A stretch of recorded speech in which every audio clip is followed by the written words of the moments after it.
இப்போ நம்ம ஸ்டாலின் சார் அறிவாலயம் பக்கத்தில் யாரு நடந்து போனாலும், அறிவாலயம் பக்கத்தில் யாரு நிழலுக்கு ஒதுங்கினாலும் கூட்டணியில் சேர்த்துக்கிறாரு. அந்த வச்சிருக்கிற பணத்தில் ஒரு பங்கு ஒன்று கொடுத்து, இந்த அதுக்கு பேர் கல்லாப்பெட்டி கூட்டணின்னு வச்சிருக்கிறேன். அந்த கல்லாப்பெட்டி கூட்டணியை ரொம்ப கஷ்டப்பட்டு சேர்த்திருக்கிறார். ஆனால் அவருக்கு நான் சொல்றேன், இந்த பழைய கூட்டணி கணக்குகளோ இந்த கொள்ளையடிச்ச பணத்தையே வச்சு எங்க மக்களை ஏமாத்தி எல்லாம் ஜெயிக்க முடியாது.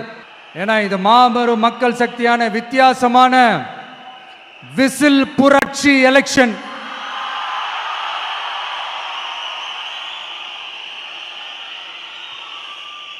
உங்களோட நான் இருக்கேன், நம்மளோட நம்ம மக்கள் இருக்கிறாங்க. இதுக்கு மேல என்ன வேணும்? கான்பிடென்ட்டா இருங்க, நல்லதே நடக்கும், வெற்றி நிச்சயம். மீண்டும் சந்திக்கும் வரை நன்றி, வணக்கம்.